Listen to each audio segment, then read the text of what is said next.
এই শোনো না, আমাদের অন্ধবিশ্বাস চ্যানেলটি যারা এখনো সাবস্ক্রাইব করেননি, প্লিজ সাবস্ক্রাইব করে দাও। আর অল্প কিছু সাবস্ক্রাইবার হলে 1 লক্ষ পরিবার হবে। সবাই প্লিজ সাবস্ক্রাইব এবং বেশি বেশি শেয়ার করে দাও প্লিজ। লিসেন বেবি, বিশ্বাস করো, আমি মাফিয়া হতে পারি কিন্তু এখনো ভার্জিন। কোনো মেয়ের কাছে যাইনি এই 28 বছর বয়সে, শুধু তোর জন্য। কথা শুনেই মেহেরিনের গা গুলে উঠল। মেহেরিন ভয় পেলেও সাহস করে মিনমিন করে বলল। আপনি এসব কি বলছেন দহন মামা? সাথে সাথে মেহেরিনের তুলতুলে নরম গালে সজোরে একটা থাপ্পড় পড়ল। মেহেরিন আর দাঁড়িয়ে থাকতে পারল না, গালে হাত দিয়ে ধপ করে মেঝেতে বসে পড়ল। পুরো পৃথিবী যেন ঘুরছে। কেউ যে এত জোরে হাত দিয়ে থাপ্পড় দিতে পারে তা মেহেরিন আজকে জানলো। তখনই দহন মেহেরিনের সামনে হাঁটু গেড়ে বসলো। তারপর ওর চুলের মুঠোয় জোরে ধরে নিজের মুখের সামনে টেনে আনলো। মেহেরিন ব্যথায় কুঁকড়ে উঠল। তার শরীর যেন রক্ত ঝরানো মোমের মতো নরম হয়ে গেল।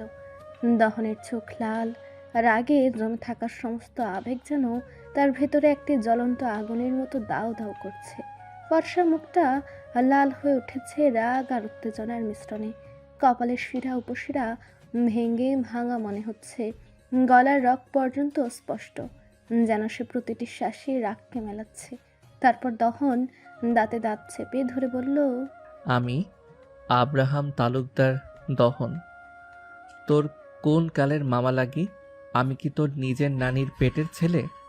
না তো, আমি তোর চাচাতো নানার ছেলে। এর আগে কতবার বলেছি আমাকে মামা বলবি না, আর আজকে আমি তোর বিয়ে করব, একটু পর তোর ভাতার হব, আর এখন তুই আমাকে মামা বলিস? শালি, ইবলিস। তার কণ্ঠস্বর গোডাউনের কোণে প্রতিধ্বনিত হলো। শীতল অন্ধকার যেন আরো চাপা হয়ে এলো। মেহেরিন কাঁপতে কাঁপতে তার হ্যাজল রঙের চোখের মনি মেলে তাকালো দহনের দিকে। রাগ আর যন্ত্রণার মিশ্রণে দহন যেন একে একে সব বাধা ভেঙে দিচ্ছে। কিন্তু সেই রাগের পেছনে লুকিয়ে আছে এক অদ্ভুত টান, এক অজানা আকর্ষণ। হঠাৎ দহন তার দাহ্য রাগের শ্বাস ফেলে এক অদ্ভুত শান্ত স্বরে ডাকলো, শুদ্ধ, শুদ্ধ। দহনের কণ্ঠে এমন এক টান ছিল যেটা শুনলেই রুমের বাতাস ভারী হয়ে ওঠে। কয়েক সেকেন্ডের মধ্যেই দরজার দিক থেকে দৌড়ে আসে এক ছেলেটা। বয়স আনুমানিক 25, শরীর লম্বা প্রায় 5 ফুট 10, কালো ছায়ার মতো গায়ের রং, কিন্তু চোখে অদ্ভুত কোমলতা, এক ধরনের নরম আলো। সেই নরম আলো যেন তার সমস্ত বৈশিষ্ট্যকে শুদ্ধ করে নিয়ে এসেছে বলেই তার নাম শুদ্ধ। কালো অথচ মায়াবী, এমন অবস্থায়ও তাকে সুদর্শন বলা ছাড়া উপায় নেই। সে এসে থেমে দাঁড়ালো, নিঃশ্বাস জুড়ে ওঠানামা করছে। জি বস। দহনের চোখে তখন আগুন আছে, কিন্তু মুখে আছে মেঘের মতো শান্তির স্তর, যেটা দেখলে মনে হয় এই শান্তির নিচেই বড় কোনো ঝড় জমে আছে। দহন শান্ত স্বরে বলল, মেহরিন আমাকে মামা বলছে, শুনছিস? শুদ্ধের চোখ ছলকে উঠল ভয়ে। দহনের এভাবে শান্ত হয়ে কথা বলা সে চেনে। এটা কোনো স্বস্তির শান্তি নয়, এটা সেই শান্তি যেটা ঝড়ের আগেই নেমে আসে। সে শুকনো গলায় ঢুক গেল, বুক কেঁপে উঠল। বস, তো তাহলে কি করব আমি এখন? দহন তার শান্ত চোখে শুদ্ধের দিকে তাকালো। সেই দৃষ্টিতে ছিল রাগের আগুন, অধিকার বোধের ছুরি, আর ভেতরে লুকানো কোনো অন্ধকার সিদ্ধান্ত। কাজী আর উকিল এনেছিস? শুদ্ধ আর কিছু বলল না, শুধু মাথা ঝাঁকালো বারবার, যেমন কোনো ছোট ছাত্র তার শিক্ষককে স্যার স্যার বলে পড়াশোনায় ভয়ে। মাথা নাড়ার সাথে সাথে তার চোখের পাতার ভেতরে চাপা আতঙ্ক চলাচল করছিল। দহনের ঠোঁটের কোণে ক্ষীণ হাসির ছায়া ফুটে উঠল। তারপর দহন মেহেরিনের দিকে তাকালো। অল্প আগেই যে মেয়েটার আগে কুকড়ে উঠেছিল, এখন সে ছোট্ট পাখির মতো কান্নায় ভেঙে পড়েছে। চোখ লাল হয়ে গেছে, নাকও পানিতে ভিজে গেছে, আর গাল দুটো যেন কাঁচা গোলাপের মতো লালছে। মেহেরিন চোখ ভিজে কাঁপতে কাঁপতে বলল, দয়া করে এরকম কিছু করবেন না, দয়া করুন। আমার পরিবার সমাজে মুখ দেখাতে পারবে না, সবাই আমাকে কলঙ্কিনী বলবে। দয়া করে থামেন। তার কণ্ঠটা ভেঙে ভেঙে এলো, যেন প্রতিটি শব্দের ভেতরে লুকিয়ে আছে বাচ্চার আকুতি। দহন শান্ত, আরও শান্ত হলো। সেই শান্তির মধ্যে ছিল অদ্ভুত দৃঢ়তা। সে শুদ্ধের দিকে তাকালো।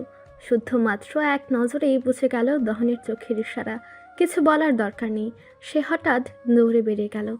দরজা ঠেলে যেন কোনো যুদ্ধের সংকেত পেয়ে সৈন্য ছুটে যাচ্ছে। গোডাউন তখন নিস্তব্ধ। মেঝের উপর মেহরিনের ভাঙা শ্বাস, দেয়ালে আটকে থাকা দহনের নীরব আগুন।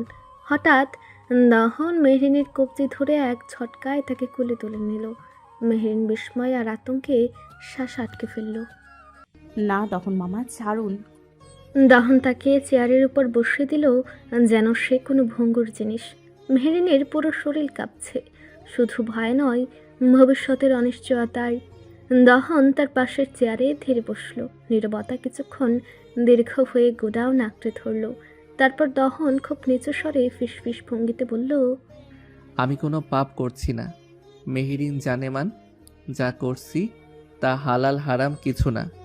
বিয়ের পরে তোর পরিবার ঠিক থাকবে, সমাজও কাছে মাথা নিচু করতে হবে না, আমি তোকে কথা দিচ্ছি। সে এক মুহূর্ত থামল। তারপরের কথাগুলো ছিল ধারালো। ঠান্ডা কণ্ঠে বলল, কিন্তু আমাদের বিয়ে না হলে তোর পরিবার থাকবে না, সোজা কবরের নিচে চলে যাবে। মেহরিনের তার হ্যাজেল রঙের মনেওয়ালা চোখ বরফ হয়ে গেল। তার নিঃশ্বাস থেমে গেল। গোডাউন যেন হঠাৎ ঠান্ডা হয়ে গেল। তখনই বাইরে থেকে ভারী পায়ের শব্দ শোনা গেল। ধাতব দরজাটা ঠেলে শুদ্ধ ঢুকলো, তার সাথে দুজন বয়স্ক লোক, একজন কাজী আর একজন উকিল। দুজনেরই মুখে ভয় আর ঘাড়ের পাশে ঘাম গড়িয়ে পড়ছে। শুদ্ধ নিঃশ্বাস ফেলে নিচু কণ্ঠে বলল, বাস এনেছে। দহন কিছু বলল না, শুধু চোখ দিয়ে ইশারা করলো। তখনই শুদ্ধ নিজের ভয় ভুলে তৎপর হয়ে দুজনকে সামনের দুটো চেয়ারে বসালো। কাজী আর উকিলের মুখে আতঙ্ক, আক্ষরিক অর্থেই তাদের হাত পা কাঁপছে।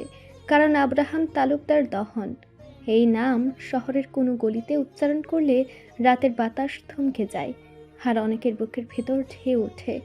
ঢাকার মাফিয়া কিং, ভয়ে মানুষ মুখ খোলে না, কিন্তু কান খাড়া করে রাখে সব কথা শোনার জন্য। দহন শান্ত কণ্ঠে বলল, তাহলে আপনারা আপনাদের কাজ শুরু করেন। কাজের চোখ কেঁপে উঠল। ছুলে নেওয়া হাঁসের মতো পলক ফেলতে ফেলতে সে হিসাব মিলাতে লাগলো কোথায় কি লেখা লাগবে। তার গলা শুকনো, কণ্ঠ কাঁপছে। বাবা, কাবিন কত দিব? এই প্রশ্নে রুমের বাতাস যেন আরো ঘন হয়ে গেল। দহন একটু সামনে ঝুঁকল। কাজের কানের কাছে খুব আস্তে কিছু বলল, এত আস্তে যে শুদ্ধ শুনতে পেল না। মেহেরিন তো দূরের কথা, কাজের মুখের রং পাল্টে গেল, চোখ বড় হলো, ঠোঁট শুকিয়ে গেল। কিন্তু সে কোনো প্রতিবাদ করল না, কোনো প্রশ্ন করল না। সে শুধু কলম তুলে নিয়ে সাদা কাগজে ঠিক সেই শব্দগুলো লিখে দিল। তার হাত কাঁপছিল, তবু অক্ষরগুলো পরিষ্কার। উকিল চুপচাপ বসে যেন নিজের নখ কামড়াচ্ছে, ভয় আর কর্তব্যের মাঝখানে বন্দি।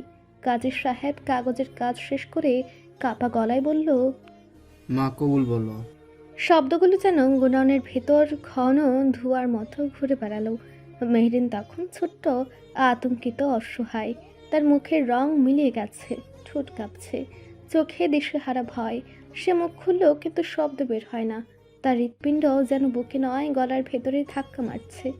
এটা কি সম্ভব? এটা কি আদৌ বলা যায় যে মানুষটা এতদিন মামা, ছোট থেকেই মামার চোখে দেখছে, আজ তাকে স্বামী রূপে গ্রহণ করতে বলছে? এই বুধটায় মাথার ভেতর ঝড় তুলছে। দহনের মুখের চোরা শান্তি দেখে মনে হচ্ছে সব প্রশ্ন তার আগে থেকেই জানা, আর সব উত্তরও। হঠাৎ দহন শুদ্ধের দিকে চোখ ফিরিয়ে শান্ত স্বরে বলল, শুদ্ধ, কুড়াল দে। এক মুহূর্তের জন্য গোডাউনের বায়ু থেমে গেল, শুদ্ধের গলা শুকিয়ে গেল। কিন্তু সে একটি শব্দ বলল না। সে শুধু গোডাউনের কোণের ধুলো জামা বাক্স থেকে কোড়ালটা বের করে দহনের হাতে তুলে দিল। ধাতব অংশে আলো পড়তেই ঠান্ডা চকচকে দপদপানি ফুটে উঠল। মেহরিন চোখ বড় করে তাকালো। তার শরীর পুরো গুটিসুটি মেরে উঠল। কাঁপতে কাঁপতে প্রায় চেয়ারের চিকন হাতলে আঁকড়ে ধরল। হঠাৎই কোড়ালটা তার গলার কাছে এনে থামিয়ে দিল। চামড়া ছোঁয়া পর্যন্ত নয়, কিন্তু এতটাই কাছে যে ঠান্ডা ধাতুর নিঃশ্বাস অনুভব করা যায়। মেহরিনের কপাল থেকে ঘাম ঢাল ফেলে গলায় নামতে লাগলো। কাজে উকিল শুদ্ধ সবাই স্তব্ধ, কারো চোখের পলক পড়ছে না। দহন দাঁতে দাঁত চেপে বিরল শান্তিতে বলল, জানেমান, কবুল বলে ফেল, নয়তো তোর দেহ থাকবে, মাথাটা থাকবে না। কথাগুলো নিষ্ঠুর শোনায়, কিন্তু দহনের চোখে স্রেফ সিদ্ধান্তের বরফ। কোনো রাগ নেই, কোনো তাড়াহুড়ো নেই, শুধু অবধারিত পরিণতি। ভয়ে মেহরিনের কলিজা যেন বুক থেকে নেমে বেরিয়ে আসতে চাইল। ও নিঃশ্বাস নিতে পারছে না, গলা শুকিয়ে গেছে, ঠোঁট নড়ে কিন্তু শব্দ জমাট। জানেমান, বল।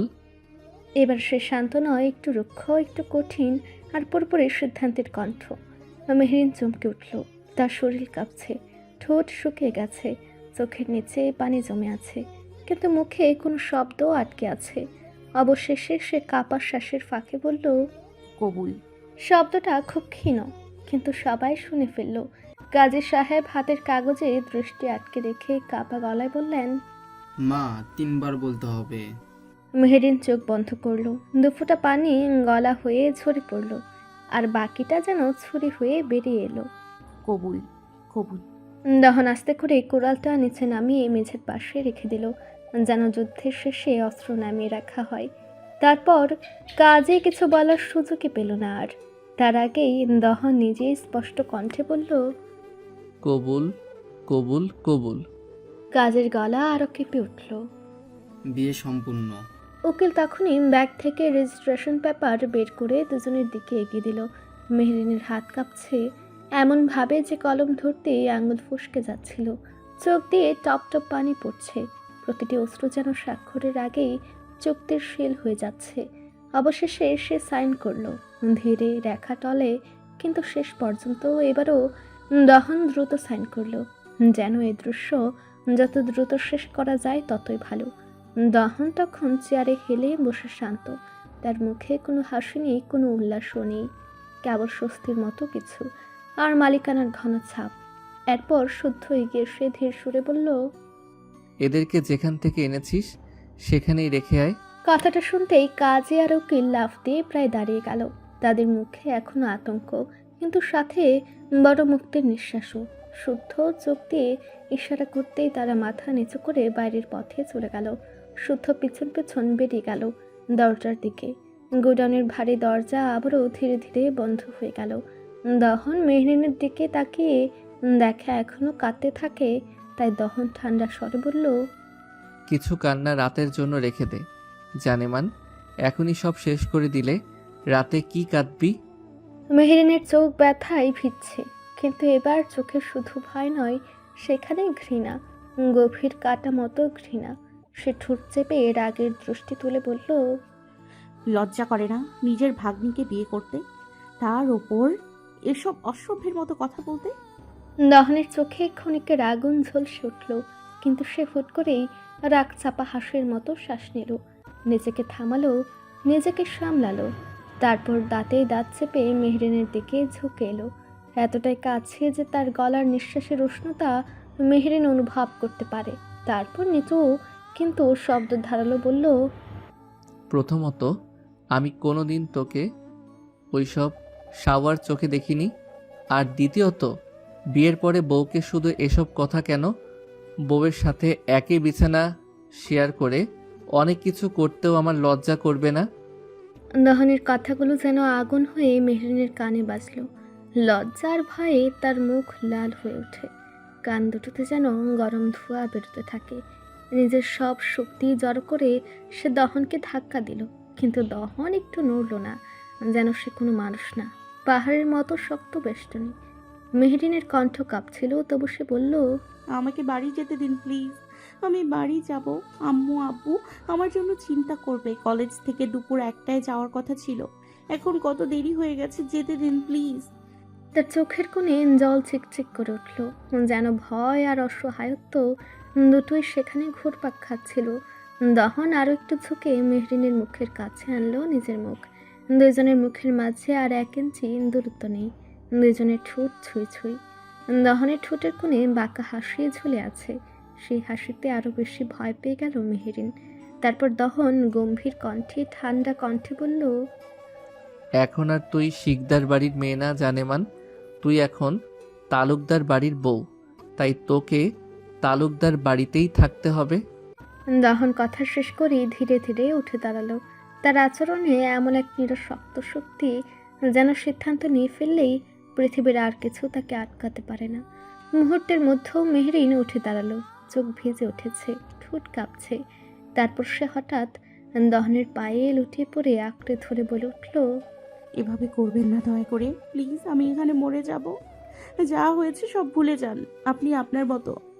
কথা শেষ হবার আগেই দহনের মুখ বদলে গেল।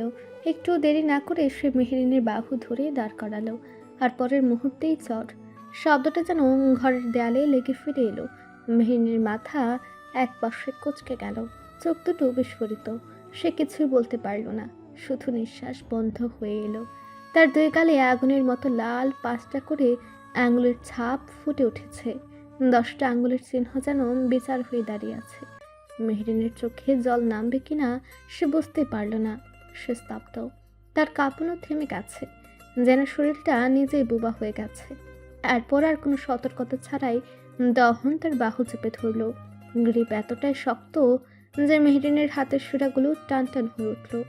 দহন নিচে কণ্ঠে এক একটা শব্দ চিবিয়ে চিবিয়ে বলল, এই কথা যদি আর একবার তোর মুখে শুনি, তোকে মাটির নিচে পাঠাতে আমার 2 মিনিটও লাগবে না। কথাগুলো ছিল শান্ত, ধীর, অথচ মৃত্যুর মতো নির্মম। যেন দহন যা বলছে তা হুমকি নয়, স্রেফ তথ্য। মেহেরিন মুখ খুলতে চাইলো, কিন্তু শব্দ বেরোনোর আগেই অনুভব করলো 2 গাল যেন জ্বালাময় লোহার পাত, ভেতরে ভেতরে ছ্যাঁকা দিচ্ছে। চোখের পানি নিজের মতো গড়িয়ে পড়ছে, কিন্তু সে কান্না বোঝাতে নয়, ব্যথা আর অপমানের গরমে গলে যাওয়া। আরই মাঝে দহন হঠাৎই হাত পেতে মেহরিনকে কোলে তুলে নিল। তার শক্ত 2 হাতের বাঁধনে মেহরিনের শরীর অবচেতনেই শক্ত হয়ে গেল। এতটা কাছে দহনকে কখনো অনুভব করেনি সে, আর আজ এই কাছে সব খাঁচা হয়ে গেছে। দহন একটু কথা বলল না, শুধু হাঁটতে লাগলো লম্বা ভারী পদক্ষেপে, যেন কোথাও নিয়ে যাওয়ার সিদ্ধান্ত তার মাথায় আগেই স্পষ্ট ছিল। বাকি পৃথিবীর মতামত তার কাছে শূন্য, কিন্তু মেহরিনের মাথা, ওখানে যুদ্ধ শুরু হয়ে গেছে। মা বাবা তারা কি শুনলে বাঁচবে? তারা তো অহংকার করতো নিজেদের মেয়েকে নিয়ে। এখন সমাজ কি বলবে? মামা ভাগ্নির বিয়ে, এটা মানুষ মেনে নেবে? নেবে না, উল্টো গলা ফাটিয়ে ছি করবে। মেহেরির অনুভব করলো এক ধরনের গরম লজ্জা বুকের ভেতর উঠতে লাগলো, যেন পৃথিবী তাকে থুতু মারবে। মুখ দেখা যাবে না কারো কাছে। এ খবরে কলেজের বান্ধবীরা কি বলবে? শিক্ষকরা? পাড়ার লোক? আত্মীয় স্বজন? কারো চোখের সামনে দাঁড়ানোর সাহস থাকবে? সব প্রশ্ন একটার পর একটা ঢেউয়ের মতো আছড়ে পড়ছে মাথার ভেতর। দহনের কোলে থাকা সত্ত্বেও মেহেরি নিজেকে যেন শূন্যে ঝুলতে থাকা কাউকে মনে হলো। নিরাপদ নয়, মর্যাদাহীন, আর ভবিষ্যৎ অনিশ্চিত। দহন হাঁটছে, কোলে মেহেরিন, আর চারদিকে নীরবতা, শুধু পদধ্বনি আর ভরসা হারানো এক মেয়ের নিঃশ্বাসের শব্দ। পরিচয়পত্র তালুকদার বাড়ি। ঢাকার জমজমাট বিজনেস জগতের এক উজ্জ্বল নাম রাশেদ তালুকদার। তিনি কেবল বিজনেসম্যান নন, বরং সমাজে তার প্রভাব অপরিসীম। তালুকদার পরিবারের বড় কর্তা রাশেদ, যার চোখে আছে দৃঢ়তা, কাঁধে রয়েছে দায়িত্বের ভার। তার স্ত্রী লাহিড়ী তালুকদার, তিনি ইউনিভার্সিটির ইংরেজি লেকচারার। তার সৌম্য বুদ্ধিমত্তা এবং শিক্ষকের প্রজ্ঞা রাশেদ তালুকদারের কাঁচা মালিক জীবনকে শান্তির ছোঁয়া দেয়। তাদের একমাত্র ছেলে আব্রাহাম তালুকদার দহন, 28 বছর বয়সী, লম্বায় 5 ফুট 10, ফর্সা ধবধবে ত্বক এবং চোখের মণিতে এমন গভীর কালো ছায়া যে প্রথম দেখাতেই মানুষের মনে খাঁটি আতঙ্ক ও কৌতূহল দুইই জন্মায়। তার মাথায় লম্বা সিল্কি ছায়ার মতো মসৃণ চুল, যা যেন তার ব্যক্তিত্বের গম্ভীর রহস্যকে আরও বাড়িয়ে তোলে। ছোটবেলা থেকে আব্রাহামকে দেশের বাইরে পাঠানো হয়েছিল পড়াশোনার জন্য, কিন্তু বিদেশি শিক্ষার পাশাপাশি তার জীবনে অন্য এক পৃথিবীর দরজা খুলে যায়। মাফিয়ার জগৎ। প্রথমে কেবল কৌতূহল, পরের শিক্ষণের মাধ্যমে তিনি হয়ে ওঠেন শহরের অন্দরের অদেখা রাজ। মারামারি, কাটাকাটি, নিত্যানন্দ, সবই তার কাছে কেবল এক দক্ষতার খেলা, যেখানে হারা কেউ ফিরে আসে না।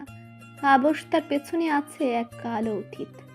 তালুকদার বাড়ির ছোট কর্তা রাশেদ তালুকদারের ছোট ভাই মাহবুব তালুকদার। তিনি ভাইয়ের সঙ্গে বিজনেস জগৎ ভাগাভাগি করে, কিন্তু তার নিজস্ব ছাপ রয়েছে, শান্ত, মেলামেশার দক্ষ এবং পরিকল্পনায় চতুর। মাহবুবের স্ত্রী সোনিয়া তালুকদার একজন আদর্শ গৃহিণী। তিনি শান্ত, সংযমী, পরিবারের আবহকে কোমল রাখেন। তালুকদার বাড়ির ছোট সন্তানরা এক ছেলে এক মেয়ে, তার হাতের মাখন। রিয়ান তালুকদার মাহবুবের ছেলে, শ্যামবর্ণের, লম্বায় 5 ফুট 9 এবং ইউনিভার্সিটিতে অনার্স সেকেন্ড ইয়ারে পড়ছে। শান্ত স্বভাবের রিয়ান বড় ভাই আব্রাহামের বিপজ্জনক জীবনকে কাছ থেকে দেখে হলেও তার নিজের পথে হাঁটতে চায়, শিক্ষা ও জ্ঞান অর্জনের পথেই। রিয়ানের ছোট বোন আবিরা তালুকদার কলেজে পড়ে আর লম্বায় 5 ফুট 2, ফর্সা সিমসিম গঠনের এবং অভ্যন্তরীণ সৌন্দর্য যেমন আছে, বাহ্যিকভাবেও তিনি আকর্ষণীয়। সহজ সরল চেহারা ও কোমল চরিত্রের কারণে পরিবার এবং বন্ধুদের মধ্যেও তিনি প্রিয় আর চঞ্চল। শিকদার বাড়ি ঢাকার আরেকটি প্রভাবশালী পরিবার, আরিফ শিকদার পরিবার। আরিফ শিকদার নিজেও ব্যবসায়িক জগতের পরিচিত নাম। তিনি তালুকদার পরিবারের সঙ্গে বিজনেসের সূত্রে সম্পর্ক রাখেন এবং সম্পর্কের গভীরতা শুধু পেশাগত নয়, ভালো সম্পর্কের বন্ধন তাদের পারিবারিক সংযোগও শক্তিশালী। তার স্ত্রী ফাতেমা শিকদার একজন আদর্শ গৃহিণী। তিনি পরিবারের আবহকে কোমল ও সুসংগঠিত রাখেন। 3টি সন্তান তাদের ঘর আলোয় ভরিয়ে রাখে, 2 মেয়ে এবং 1 ছেলে। ছেলে ইথান শিকদার। ইথান পরিবারের বড় সন্তান। শিক্ষা জীবন শেষ করে এখন বাবার সঙ্গে বিজনেসে যোগ দিয়েছে। লম্বা 5 ফুট 9, দৃঢ় চেহারা এবং বুদ্ধিমত্তায় ভরা তিনি কেবল ব্যবসায়িক কৌশলই জানে না, বরং সম্পর্ক ও সংযোগেও পারদর্শী। বড় মেয়ে জারিন শিকদার মেহরিন কলেজে পড়াশোনা করছে। লম্বা 5 ফুট 1, ঘন কালো চুল হাঁটু পর্যন্ত সৌন্দর্য, মার্জিত আচরণ এবং শিক্ষিত মনের সংমিশ্রণ তাকে পরিবার ও বন্ধুদের মধ্যে প্রিয় করে তোলে। ছোট মেয়ে মিষ্টি শিকদার। মিষ্টি এখনও ক্লাস 8-এ পড়ে। ছোটবেলায় সরলতা এবং নিষ্পাপতায় ভরা। পরিবারের তার হাসি যেন সব দুঃখকে ম্লান করে দেয়। আরিফ শিকদারের পরিবারকে বলা যায় শান্তি ও ব্যবসার সংমিশ্রণ। তারা তালুকদার পরিবারের সঙ্গে বন্ধুত্বপূর্ণ সম্পর্ক বজায় রেখেছে, তবে তাদের জীবনধারা তুলনামূলকভাবে কম ঝুঁকিপূর্ণ। গোডাউন থেকে বেরিয়ে আসতেই বিকেলের হাওয়া ভিজে গন্ধ নিয়ে লাগলো মেহরিনের মুখে। আকাশটা নীল কালো, যেন চুপচাপ শহরের সব গোপন আরতি গিলে নিচ্ছে। শুদ্ধ এগিয়ে সেই গাড়ির দরজা টেনে খুলল। মেহরিনের কাপা শরীরটা দেখেই বোঝা যায় এখনো বাস্তবতা ঠিক ধরতে পারছে না। দহন দুহাতে তাকে গাড়ির সিটে বসে দিল, সাবধানে কিন্তু নির্লিপ্ত অচেনা যত্নে, যেন সে কোনো শব্দ, কোনো চিৎকার, কোনো কান্নাকে পাত্তা দেয় না, শুধুই সিদ্ধান্তকে দেয়। দরজা বন্ধ না করেই দহন ঘুরে দাঁড়ালো শুদ্ধের দিকে। লম্বা দেহ, ঠান্ডা চোখ, কোনো কথা নেই অপ্রয়োজনের, শুধু আদেশ। শিকদার বাড়িরা খবর পেলে নিশ্চয়ই এখনই বাড়ি এসে ঝাঁপিয়ে পড়বে। আপাতত মেহরিনকে নিয়ে আমি বাগান বাড়ি যাচ্ছি, ওখানেই থাকবে। শুদ্ধ মাথা নুয়ে শুনছে, ভয় নয়, অভ্যাসগত অনুগত্যে। দহন আরও শান্ত স্বরে বলল, আমি মেহরিনকে রেখে চলে আসব, কিছুদিন ওখানেই থাকুক। আমি চাই না ওকে টানাটানি বা ঝামেলা হোক। যা হবে সব আমি সামলাবো। জি বস। বাক্যে যেন এক চুম্বকীয় সত্য। এই লোক যখন বলে সে সামলাবে, সত্যিকারের সারা শহর জানে সে সামলায়। দহন একবার ফিরেও তাকালো না, দরজাটা টেনে বন্ধ করে ভেতরে বসলো। মেহরিন সিটের কোণায় সংকুচিত হয়ে বসে আছে, শ্বাস ধরা, চোখ ভেজা, সিটের লেদার ঠান্ডা। ড্রাইভার চোখাচোখি এড়ে ইগনিশন ঘোরালো, ইঞ্জিনে গর্জন উঠল। নীরব রাতের বুকে রক্তের মতো উষ্ণ। গাড়ি 5 মিনিটের মতো এগিয়ে যাচ্ছিল। হঠাৎ দহন কোনো সতর্কতা ছাড়াই মেহরিনকে টেনে নিজের কোলে বসিয়ে নিল। মেহরিনের নিঃশ্বাস আটকে গেল, হাত পা ছটফট করতে চাইলেও পারে না। একদিকে ভয়, অন্যদিকে লজ্জা, দুইটাই গলা পর্যন্ত উঠে আছে। দহন মুখটা এগিয়ে আনলো মেহরিনের কানের কাছে, তারপর হাসকি কণ্ঠে বলল, সামনে ড্রাইভার আছে, ওকে তো নিশ্চয়ই আমাদের রোমান্স দেখতে চাস না, তাই না? যদি দেখাতে চাস ছটফট কর, আর যদি না চাস শান্ত হয়ে থাক। শব্দগুলো কাঁচ ভাঙার মতো ঠান্ডা। মেহরিনের চোখ ভিজে গেছে, কিন্তু কান্না বের করলে সেটাও আদেশ ভঙ্গের মতো মনে হবে। তাই সে নিঃশ্বাস টেনে নিজের শরীর স্থির করার চেষ্টা করলো। শহরের আলো আবার কাছে পড়ল, এবার মেহরিনের চোখের পানির উপর। চোখের চারপাশটা লাল হয়ে আছে, ঠোঁট কাঁপছে, কিন্তু কোনো শব্দ নেই। দহন আস্তে করে মেহরিনের হিজাবটা একপাশে তুলল। কাজটা দ্রুত নয়, বরং হিসেবে, এমনভাবেই যেন সে দেখছে মেহরিন লজ্জায় কোথায় দুর্বল হয়ে পড়ে। হিজাবের নিচে ঝরে পড়া চুলের গন্ধটা। কলেজে গেছিল, তাই কলেজ ড্রেসের সাথে হিজাব পরেছে। দহন হিজাবটা তুলতেই ফর্সা গলাখানা আলোতে ধপধপে ফর্সা হয়ে উঠল, নরম লাজুক, এতটা স্বচ্ছ যে লালচে ভাবটাও চোখ এড়ায় না। দহনের দৃষ্টি সেখানে আটকে গেল, কণ্ঠটা শুকিয়ে এলো, যেন কোনো কথা বলার ভাষা খানিক আটকে গেছে। মেহেরের মিনতি ভরা কণ্ঠে ফিসফিস করে বলল, প্লিজ এরকম কিছু করবেন না। কথাটা কথাই হয়ে রইল। দহন কি আদৌ কার কথা শুনে? সে ধীরে পরিমিতভাবে মেহরিনের গলার কাছে মুখ নামিয়ে দিল। স্পর্শটা রুক্ষ নয়, বরং হিসেবে অস্থির, তবু অদ্ভুতভাবে কোমল।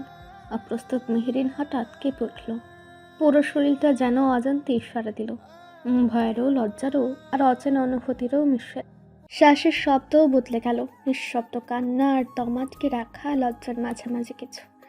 নিজেকে ধরে রাখতে মেহরিন দুই হাত তুলে দহনের চুল চেপে ধরল। চুলগুলো ঘন, সিল্কি এবং হাতের প্রতিটা আঁচলে বোঝা যায় এই লোক কিছুতেই ছাড়বে না।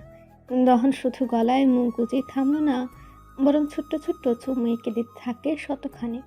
মেহরিন শুধু কাঁপতে থাকে, এতে যেন দহন আরও বেশি উন্মাদ হয়ে যায়। এক পর্যায়ে কামড় বর্ষায় গলার সাদা অংশে, এতে মেহরিন মৃদু গুঙ্গানি দিয়ে উঠে চোখ দিয়ে টপটপ পানি পড়তে থাকে। মেহরিন এবার আর না পেটে খানিকটা জোরে বলে ওঠে, এরকম করবেন না প্লিজ, আমি এসবের জন্য প্রস্তুত না। দহন মাথা তুলে তারপর মেহরিনের কানের কাছে মুখ নিয়ে ফিসফিস করে বলে, ডেইজি হানি, তুই না চাইলে আমি তোমাকে পুরোপুরি আমার করব না, কিন্তু চুমু খাওয়া বা রাতে জড়িয়ে ধরে ঘুমানো, এসব আমি স্যাক্রিফাইস করতে পারবো না। 28 বছর পরে বিয়ে করেছি কি চুমুর তৃষ্ণায় আর জড়িয়ে ধরার ক্ষুধায় মরার জন্য? মেহরিন চোখ খুলল, হ্যাজেল রঙের চোখের মনি দিয়ে দহনের দিকে তাকালো।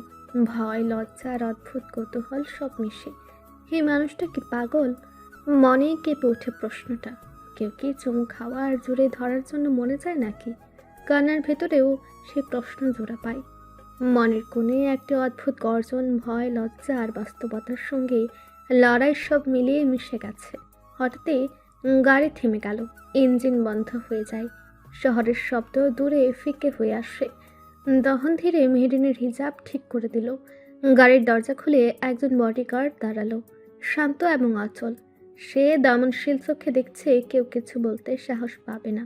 দহন অল্প কিছুক্ষণ গাড়ির বাইরে দাঁড়িয়ে মেহরিনকে কোলে তুলে নিল। মেহরিন চোখ বড় করে আশেপাশে তাকালো।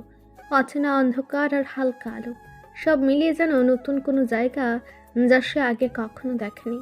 মুহূর্তে সে কণ্ঠ কাঁপিয়ে বলল, আমাকে কোথায় নিয়ে আসছেন?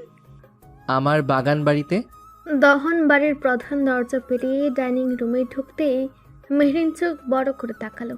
চারপাশে ছড়ানো আলো ও ছায়ার খেলায় পুরো বাড়ি যেন জীবন্ত হয়ে উঠেছে।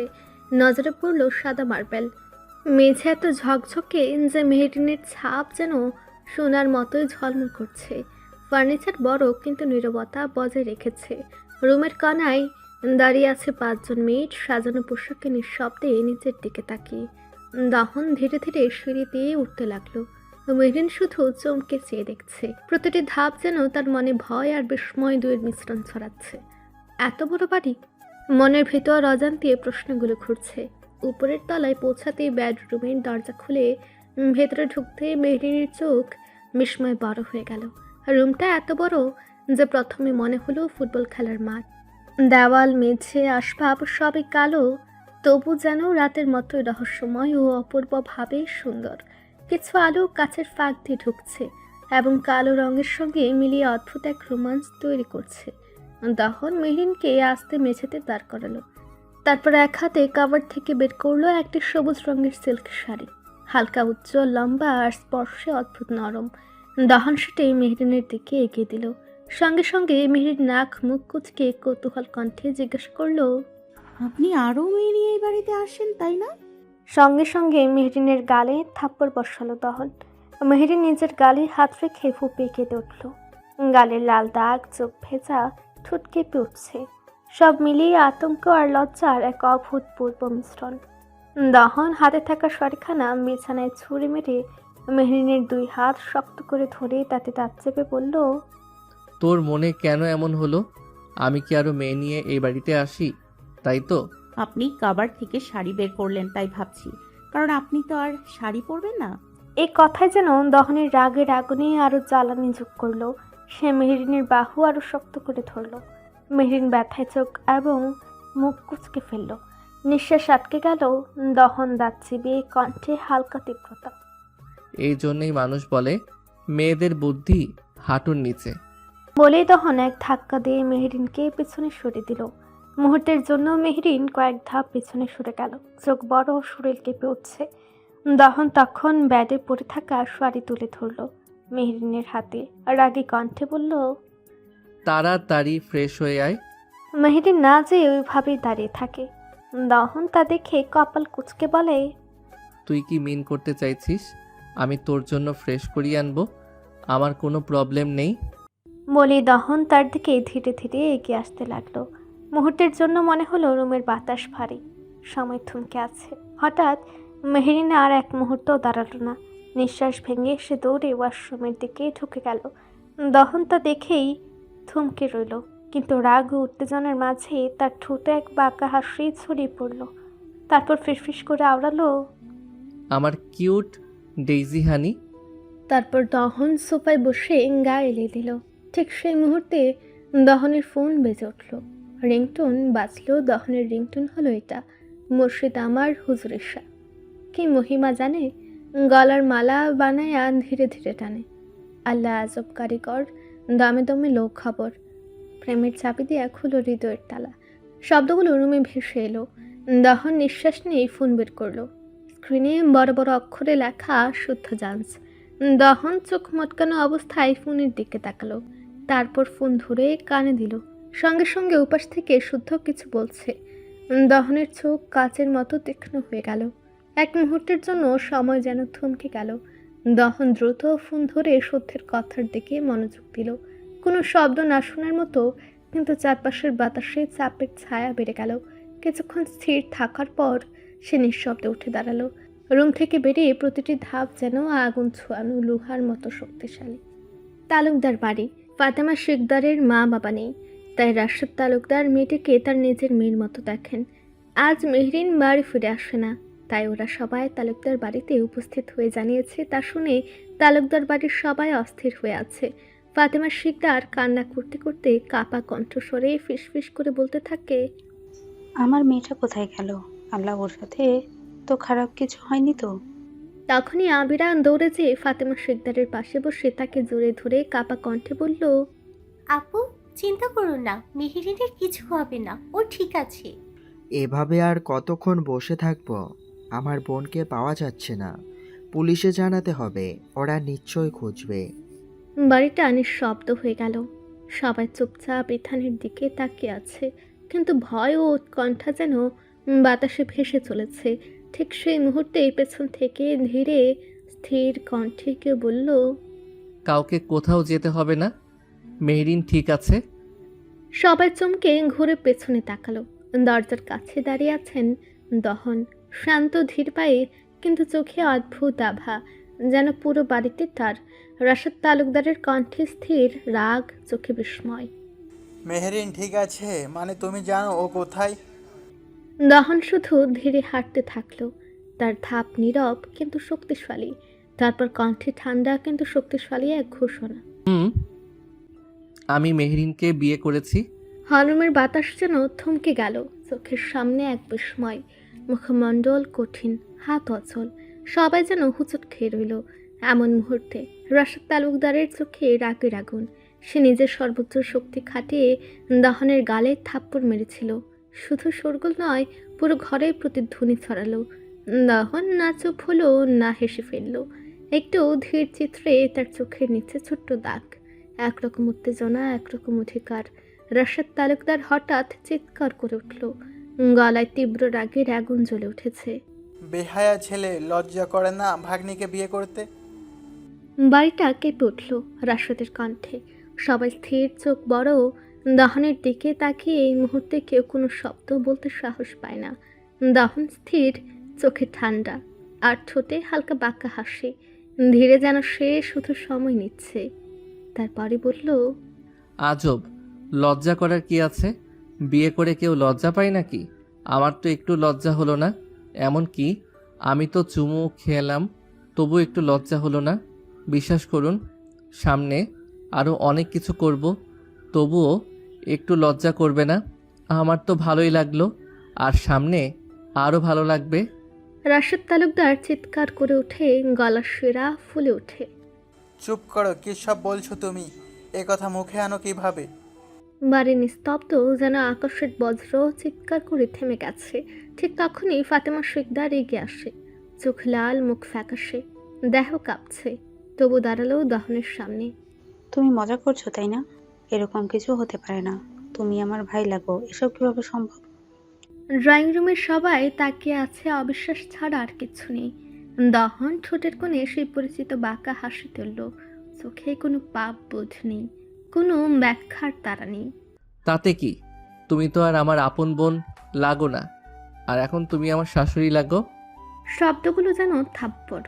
হজমের বাতাস হঠাৎ ভারী হয়ে গেল, বুকের উপর চাপ।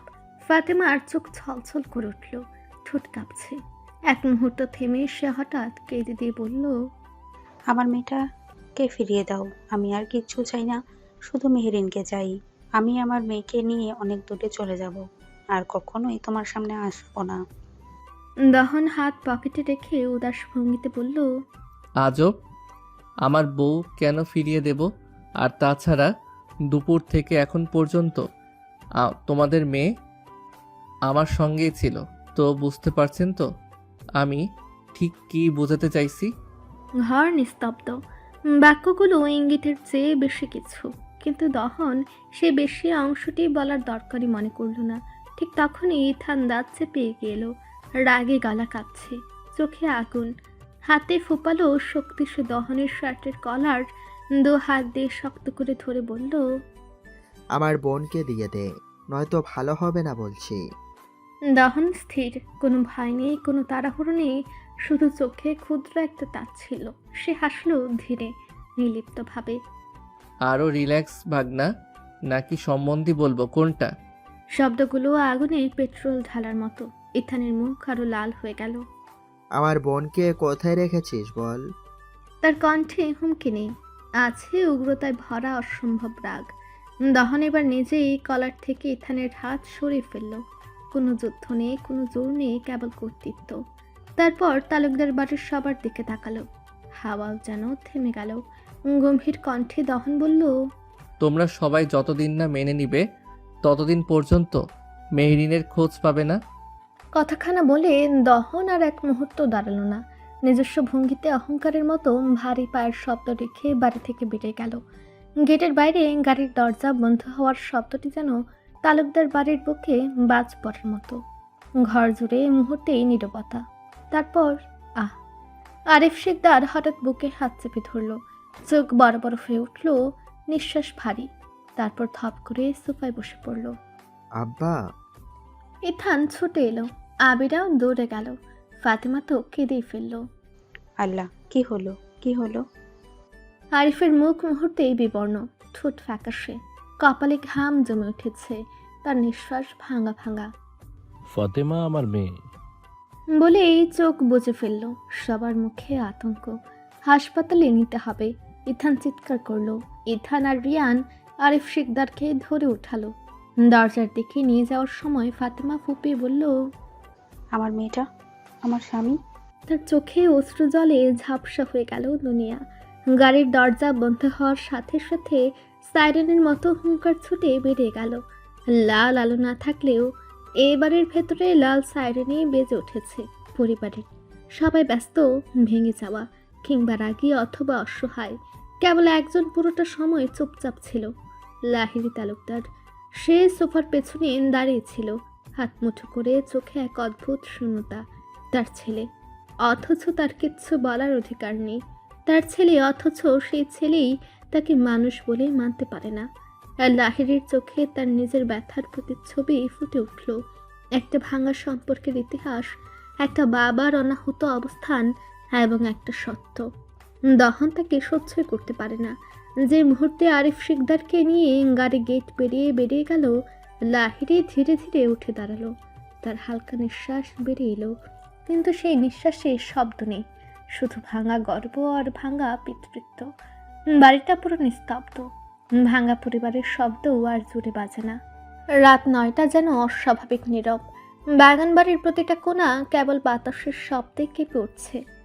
বাইরে ক্রমাগত ঝিঝি পোকার ডাক, ভেতরে একটা অস্থির টান, যেন পুরো দুনিয়া থমকে আছে দুজনকে কেন্দ্র করে। দহন প্রধান গেট পেরিয়ে ঢুকলো ভেতরে। হাঁটার ভঙ্গিতে ক্লান্তি ছিল, আবার বিরক্তিও। সারাদিনের ঝামেলা, তর্ক, চিৎকার সব মিলিয়ে মাথা যেন গরম কয়লার মতো। কোনো দিকে না তাকিয়ে সোজা সিঁড়ি দিয়ে বেডরুমে উঠে গেল। দরজা খুলতে চোখে পড়ল বিছানার একদম কোণে গুটিসুটি হয়ে বসে আছে মেহরিন। পরনে সবুজ রঙের শাড়ি, চোখের ভেজা দাগি ভর্তি, কাঁধ কাঁপছে নীরবে, গাল বেয়ে ক্রমাগত নেমে আসছে অশ্রু। কান্না করার শব্দ নেই, কিন্তু কান্নার উপস্থিতি এতটাই ভারী যে পুরো ঘরটা যেন ভেজে আছে। দাহন এক মুহূর্ত দাঁড়িয়ে তাকিয়ে থাকলো। তার চেহারায় যা ফুটলো তা কেবল বিরক্তি। তারপর বিড়বিড় করে বলল, এত কান্না করার কি আছে? আজব, বিয়েই তো করেছি, খেয়ে তো আর ছেড়ে দেইনি। তারপর সে কিছু না বলে ওয়াশরুমে ঢুকে গেল। পানি মাথায় পড়তেই রাগটাও যেন ঠান্ডা হচ্ছিল, কিন্তু মগজ তাতে শান্ত হলো না। ফ্রেশ হয়ে বেরিয়ে এসে দেখে মেহেরিন অবস্থা হুবহু একই। দহন বিরক্ত হয়ে কপালে হাত ঠেকালো। বিরক্তে চ শব্দ করে বলল, এভাবে কাঁদছিস কেন? এভাবে কাদার মানে কি? আমি কি তোকে খাইয়া ছাইরা দিছি নাকি? মেহেরিন মুখ তুলল না, কাঁধ কাঁপতে থাকলো আরো বেশি। চোখের পানিতে ভিজে গেল আঙ্গুলগুলো। দহনের বিরক্তি এবার গলা পর্যন্ত উঠে গেল। এবার সে জোরে ধমক দিয়ে বলল, স্টপ ইয়োর ফাকিং ক্রাইং। রুমের বাতাসটাও যেন থমকে ছিল। ছাদের লাইটের ম্লান হলুদ আলোয় মেহরিনের ভেজা চোখগুলো আরো বড় দেখাচ্ছিল। দহনের ধমকের সাথে সাথে ছোট্ট শরীরটা কেঁপে উঠল। বড় বড় ভেজা দৃষ্টিতে সে তাকালো দহনের দিকে, ভয় আর ক্ষোভ সব মিলেমিশে থাকা চোখে। দহন ঠোঁট কামড়ে প্রায় ফিসফিসের মতো হুঁশিয়ারি দিল, এই তো আমার কথাই, আজ থেকে উঠবি বসবি আমার মতো করে। আমি কাঁদতে বললে কাঁদবি, হাসতে বললে হাসবি। শব্দগুলো কানে নয়, মনের উপর বসে গেল। দহনের শরীরে সে অদ্ভুত উত্তাপ, আর চোখে অধিকারবোধের আগুন। শুধু ট্রাউজার পরা দেহটা এগিয়ে আসতেই মেহরিন সংকুচিত হয়ে পিছিয়ে গেল বিছানার কিনারায়। কিন্তু দহন তাকে পিছু হটতে দিল না, একটানে তাকে টেনে এনে নরম গদির উপর ফেলে দিল। তবুও কোনো চিৎকার নেই, শুধু গলা পর্যন্ত উঠে থাকা শ্বাসের শব্দ। তারপর মেহরিন কিছু বোঝার আগেই ওর উপরে দহনের শরীরের ভার ছেড়ে দেয়। শরীর স্পর্শের চেয়ে বেশি ভার ছিল তার চোখের দৃষ্টি, অদ্ভুত তীব্র, দাবি করা, যেন বলছে, তুই এখন আমার। মেহরিনের বুক উঁচু নিচু হতে লাগলো দ্রুত। সারা শরীর কাঁপছে, ভয়ে, লজ্জায় আর না বলা আবেগে। দহন মুখটা গলার কাছে গুজে দিল।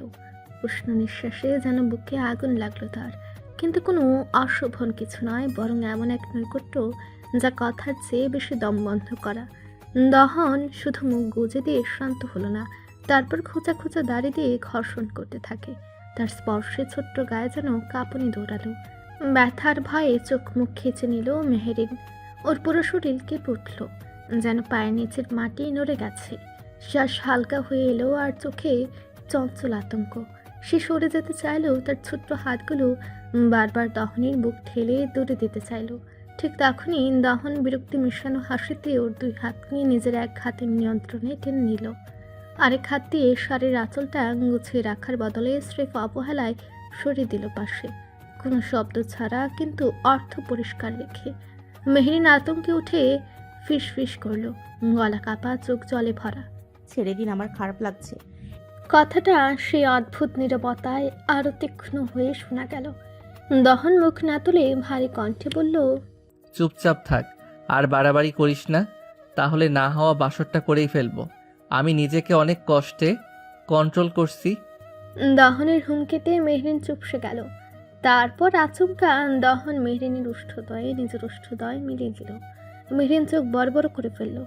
শরীরের ভেতর শির দ্বারা হয়ে গেল সোজা, ভয়ের মতো, আবার ঠিক ভয় নয়। হাওয়ার শব্দটা যেন থমকে গেল। অন্ধকারে এক সেকেন্ডের জন্য মনে হলো দুজনের নিঃশ্বাসই আলো হয়ে উঠেছে। সে দহনকে ঠেলে ফেলতে পারল না, আর টেনে ধরতেও পারল না। শুধু অনুভব করলো কারো কাছে সব হারিয়ে যাওয়ার আগে যেমন এক ঝলক নিঃশ্বাস আসে, ঠিক তেমন অনুভূতি। দহনের শক্তপোক্ত হাতের বিচরণের সাথে বাড়তে থাকে উষ্ণতার চুম্বন। হতভম্ব মেহেরিন, বক্ষদেশের ব্যথা এবার গুঙ্গে উঠে। দহন এবার ছেড়ে দিল ওর উষ্ণতার সাথে সাথে মেহেরিন জোরে জোরে নিঃশ্বাস নিতে থাকে। তবে হাত সরায় না, বরং মেহেরিনের সংবেদনশীল জায়গায় বিচরণ করতে থাকে।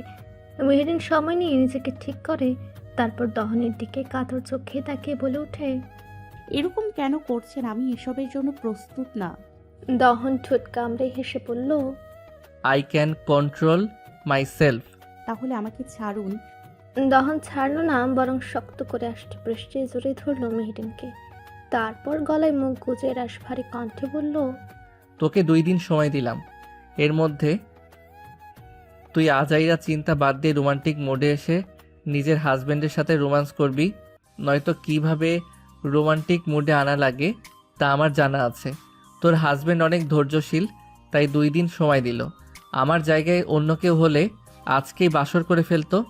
এরকম বেপরোয়া মানুষকে আমি কিভাবে সামলাবো? সকাল ঠিক 9টা। পাতলা সাদা পর্দার ফাঁক গলে সূর্যের আলো ধীরে ধীরে রুমে ঢুকলো, আর সেই উষ্ণতা গিয়ে পড়ল দহনের মুখে। ঘুম ভাঙার সাথে সাথে দহন চোখের পাতা ভারী করে খুলল, দৃষ্টি গিয়ে ঠেকল নিজের বুকের উপর। সেখানে গুটিসুটি মেরে নিঃশব্দে শুয়ে আছে মেহরিন। চুলগুলো এলোমেলো, চোখের পাপড়িগুলো ভারী, নিঃশ্বাস স্থির কিন্তু গভীর, যেন অনেক রাতের ক্লান্তি শরীর থেকে এখনো ঝরে যায়নি। দহন কিছুক্ষণ দেখেই গেল। দেখার মধ্যেই কি এক অদ্ভুত শান্তি, আবার একই সাথে কর্তৃত্বের অনুভূতি। হালকা ভঙ্গিতে সে নিচু হয়ে ওর কপালে সামান্য ঠোঁট ছুঁয়ে দিল। এবার কণ্ঠ নেমে এলো ফিসফিসে, গভীর আর একেবারে নিজের মতো করে। তুই কি জানিস ডেইজি হানি, তোর সাথে কাটানো প্রতিটা মুহূর্ত আমার কাছে রূপকথার মতো লাগে। শব্দটা এতটা নরম ছিল যে মনে হচ্ছিল এটা বলার আগে দহন নিজেকেই অবাক করেছে, কিন্তু সেই নরম মুহূর্তটা টিকল না। হঠাৎ ফোনের রিংটোন রুমের নিস্তব্ধতা চিরে ফেলে দিল। দহন কপালের মাঝখানে ভাঁজ ফেলল। এত সকালে কোন সাহসে কেউ ওকে বিরক্ত করে? সাইড টেবিল থেকে ফোনটা তুলতে স্ক্রিনে জ্বলে উঠল শুদ্ধ জাঞ্চ। দহন বিরক্তি মিশানো ভ্রু উঁচিয়ে ফোন কানে ধরল। ওপাশ থেকে শুদ্ধের স্বর, তাড়াহুড়ো, চাপা কিন্তু বেশ স্পষ্ট। বস, আমি তো নিচেই আছি। দহন তীব্রভাবে নিঃশ্বাস ছাড়ল, তারপর আওড়ালো, আচ্ছা রাখ, আমি আসছি। ফোনটা টেবিলে রাখতেই একবার তাকালো মেহরিনের দিকে। ও তখনও ছোট্ট পাখির মতো নিস্তব্ধ। দহনের ঠোঁটে আবার সেই বাঁকা রহস্য হাসি ফুটে উঠল। ঘুমা ডেইজি হানি, কারণ জাগা মানে আমার ঝামেলা সামলানো। এ বলে ওর ঠোঁটে একটা শব্দ করে চুমু খেয়ে দহন বিছানা থেকে নেমে ধীরে ধীরে ওয়াশরুমের দিকে পা বাড়ালো। ঠিক আধা ঘন্টা পর দহন সিঁড়ি ধরে নিচে নামলো। পায়ের নিচে সাদা মার্বেলের ঠান্ডা স্পর্শ, আর পুরো বাড়িটা এখনো ঘুমন্ত, যেন রাত শেষ হয়নি। নামতে নামতে পাশ দিয়ে যাওয়া এক মেয়েকে থামিয়ে কড়া কণ্ঠে বলল, ওদিকে যা, ডেইজি হানিকে ঠিকঠাক খাওয়াবি, ওর কখন কি লাগে দেখবি, বুঝলি? মেয়ের মাথা নিচু করে সোজা দৌড়ে গেল উপরের দিকে। দহন বাইরে বের হতে চোখে পড়ল শুদ্ধ দাঁড়িয়ে আছে গাড়ির পাশে। হাওয়ার মধ্যে সকালবেলার কুয়াশা ঝুলে আছে, কিন্তু শুদ্ধের মুখে কুয়াশা নয়, আতঙ্কই বেশি। দহন কপাল কুঁচকে এগিয়ে গেল, তারপর বিরক্তিকর কণ্ঠে বলল, এত সকাল সকাল ঝামেলা নিয়ে এসেছিস কিভাবে? কালকে বিয়ে করছি, বউ নিয়ে একটু শান্তিতে ঘুমাতেও দিবি না? শুদ্ধ গলা খাকড়ে দিয়ে শুদ্ধ মাথা নিচু করে একটু কাঁচুমাচু ভঙ্গিতে বলল, বস, কালকে রাতে পাচার করতে গাড়ি বের হয়েছিল, কিন্তু তো ধরা খাইছে। গোয়েন্দা অফিসার ধরছে, নাম মিস্টার আজাদ। এক সেকেন্ডে দহনের চোয়াল শক্ত হয়ে গেল, আঙুলগুলো মুঠি পাকিয়ে উঠল। চোখের কোণে এমন ছায়া জন্মালো যা রাস্তা ভর্তি গ্যাংস্টার দেখলে গলা শুকিয়ে যেত। তারপর ধীরে দাঁতে দাঁত চেপে বলল, ফাকিং বাস্টার্ড, ওই চুনোপটি সাহসী কিভাবে আমার গাড়ি আটকায়? পরক্ষণে দহন কি যেন মনে করে বাঁকা হাসল। সে হাসি শুদ্ধের গা কাঁপিয়ে দিল। তারপর ধীরে ধীরে বলল, ওকে আমার টর্চার সেলে নিয়ে আয়, তুলে যেভাবেই হোক। 1 ঘন্টার বেশি লাগলে তোর হাড়গোড়ো ভেঙে কি করব আই থিঙ্কস তোকে আর বলতে হবে না। শুদ্ধের কণ্ঠ শুকিয়ে গেল, নীরবে মাথা নাড়ল। জি বস। দহন আর কোনো সময় নষ্ট করলো না, গাড়িতে উঠে বসলো। শুদ্ধ গাড়ির কাছে এগিয়ে গিয়ে জিজ্ঞেস করলো, বস, কোথায় যাবেন এখন? টর্চার সেলে, ওই গোয়েন্দাকে আমি নিজে ওখানে অপেক্ষা করব। বলে ড্রাইভারের দিকে হাতের ছোট্ট ইশারা, যেন শহরের অবধারিত নিয়ম ইশারা মানে তীব্র গর্জন। ক্রম গাড়ি স্টার্ট নিল, তারপর রাস্তা জুড়ে ছুটে গেল সেই কালো বর্মযানটা। পেছনে আরো 4টা গাড়ি, কালো বিপজ্জনক অস্ত্রবোঝায় ছায়া। শুদ্ধ কয়েক সেকেন্ড দাঁড়িয়ে থাকলো, তারপর নিজের ফোনটা কানে চেপে বলল, লোক পাঠাও, টার্গেট গোয়েন্দা আজাদ। ঠিক 1 ঘন্টা পর জঙ্গলের মধ্যখানে পরিত্যক্ত সেই পাথরের বাড়িটা দাঁড়িয়ে আছে, যেন একটা ফোঁটা আলো আর শব্দের মৃত্যুস্থান। দিনের বেলায় তবু চারিদিকে ঘন লতা পাতা, কুয়াশা আর আর্দ্রতার মিশ্রণে মনে হচ্ছে গভীর রাত। দূরে পাখি কিচিরমিচির আর পশুদের গর্জন। বাড়িটা দেখে সহজেই বোঝা যায় এটা ঘর না, এটা জিজ্ঞাসাবাদের কবরস্থান। এটাই আব্রাহাম তালুকদার দহনের টর্চার সেল। ভেতরে এসে যেন অন্য পৃথিবীতে পা রাখা, দেয়ালে মরছে ধরা হোক। লোহা আর ইস্পাতের গন্ধ, পুরনো রক্তের দাগ এখনো মুছে যায়নি। দাহন সেই স্যালের মাঝখানে একটা কালো সিংহাসনে বসে আছে, হাতে কাচের গ্লাস, ভেতরে ধোয়া ওঠা ড্রিঙ্কস, আর তার মুখে সেই স্বাভাবিক ভয়ঙ্কর ভদ্র হাসি। সামনের টেবিলে হালকা সিগারেটের ধোঁয়া ভাসছে, মাত্র 1 প্যাকেট সিগারেট শেষ করেছে। কেউ দেখলে বুঝবে না এটা কারোর গুড মর্নিং নাকি কারোর লাস্ট নাইট। চারপাশে প্রায় 1000 খানিক বডিগার্ড, বাইরে প্রায় 700, সবাই ব্যাটালিয়ন লাইনের মতো দাঁড়িয়ে, হাতে কালো বন্দুক, ফিঙ্গার ট্রিগারের কাছে চোখ স্থির, কানের ভেতরে হ্যাডসেট চাপা। একটা শব্দ মিস হলে গুলি উঠবে, আর ভেতরে আরো 300। তাদের মুখে আবেগ নেই, ভয় নেই, সন্দেহ নেই। দহনের আদেশ মানাই তাদের কর্তব্য। জঙ্গলের বাতাসে অদ্ভুত চাপ, শব্দ কম, আশঙ্কা বেশি, যেন হঠাৎ কিছু একটা হবে আর সে কিছুটার মূল্য রক্তে দিতে হবে। হঠাৎ বাইরের লোহার দরজা কেঁপে উঠল। টর্চার সেলের সামনে এসে দাঁড়ালো এক কালো জিপ। থামার শব্দের সাথে সাথে বাতাসে সতর্কতার কম্পন ছড়িয়ে পড়ল। জিপের দরজা খুলতেই নামলো শুদ্ধ তীক্ষ্ণ দৃষ্টি, ঠান্ডা মুখ, আরেক ধরনের আধিপত্যময় নীরবতা তার সঙ্গে। জিপে আরেকজনও ছিল, হাত পা শক্ত করে বাঁধা, মুখ আর চোখ কালো কাপড়ে মোড়া। লোকটাকে গেটের সামনে নামাতে না নামাতে শুদ্ধ হালকা হাত ইশারা করলো। 2 জন বডিগার্ড এগিয়ে এলো, লোকটাকে কাঁধে ধরে টেনে নিয়ে গেল ভেতরে। শুদ্ধ পেছনে পেছনে টর্চার সেলের মাঝখানে পৌঁছাতে বডিগার্ডরা লোকটাকে দহনের পায়ের কাছে ফেলে দিল। দহন তখনও গ্লাসের দিকে তাকিয়েছিল। ড্রিঙ্কসের বরফ গলে পানির মতো একটা টং শব্দ করছিল। ধীরে চোখ তুলে তাকাতেই আরেকজন বডিগার্ড লোকটার মুখের কাপড় আর চোখের পট্টি খুলে দিল। আলো পড়তেই লোকটার মুখ ফ্যাকাশে হয়ে উঠল, চোখে আতঙ্ক, ঠোঁটে শুকনো রক্তের ফাটল।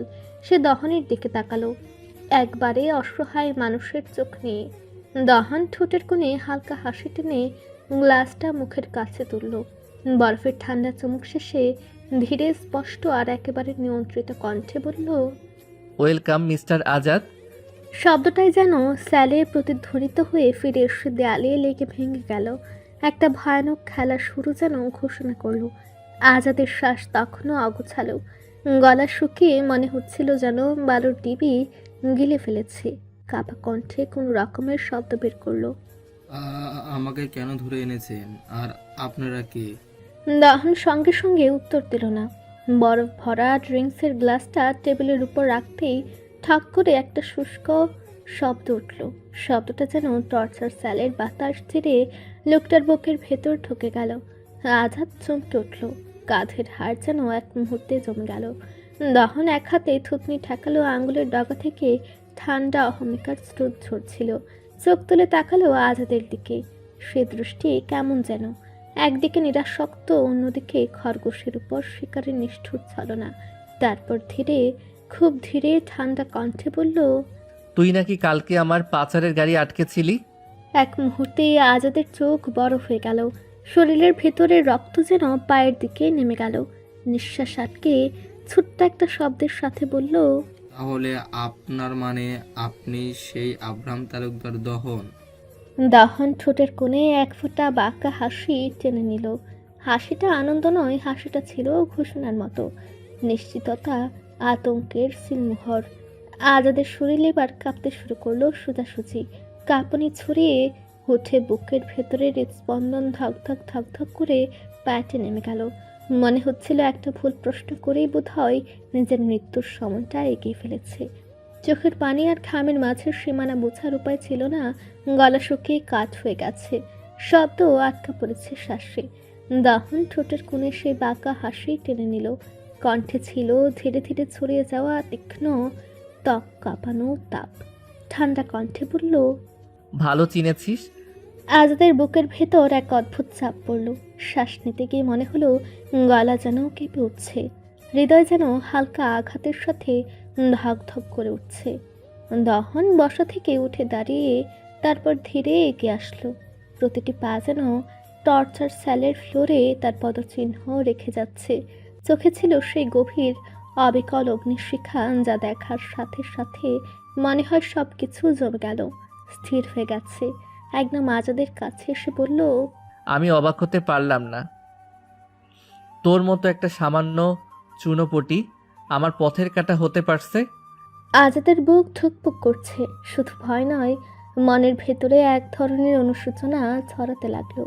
তার আন্ডারে লোকেরা যতবারই বলেছিল মাফিয়া আব্রাহাম তালুকদার দহন ভয়ঙ্কর, আজাদ বিশ্বাস করেনি। কিন্তু আজ নিজের চোখের সামনে সেই ভয়ঙ্কর সত্যটা উন্মোচিত।